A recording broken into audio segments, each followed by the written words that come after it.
Imaginez 30 jours comme un laboratoire vivant où chaque petit geste reprogramme votre trajectoire de maintenant.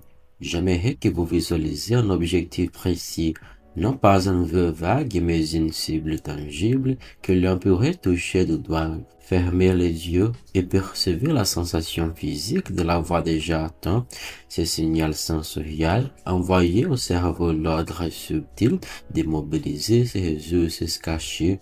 Ensuite, tranchez votre ambition en micro-étapes quotidiennes, en fragments si modestes qu'il semble impossible de se défiler.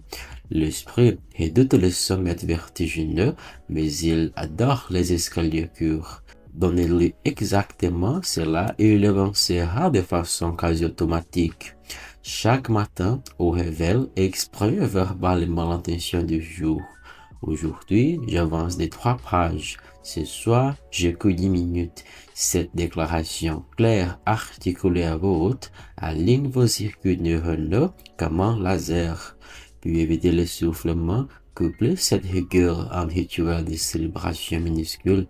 Respirez profondément, étirez vos épaules, remerciez-vous intérieurement.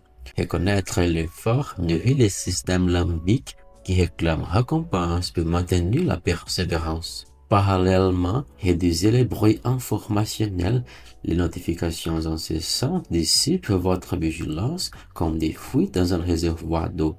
Programmez donc des fenêtres précises pour consulter courriel et réseaux et éteignez les écrans en dehors de ces créneaux. Vous récupérerez ainsi une quantité stupéfiante d'attention brute, cette énergie mentale indispensable à la concentration intense.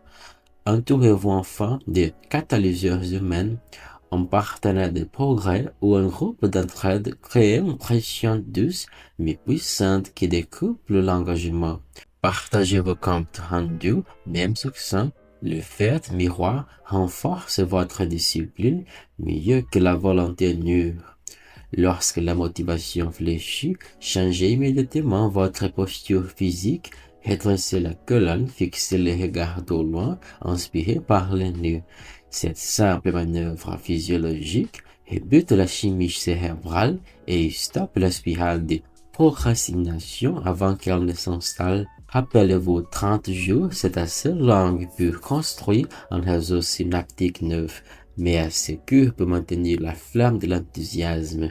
Si vous tenez le rythme au 30e lever du soleil, non seulement vous aurez franchi la ligne d'arrivée, mais vous aurez surtout métamorphosé votre identité en celle d'un bâtisseur constant, capable de reproduire les processus volontaires.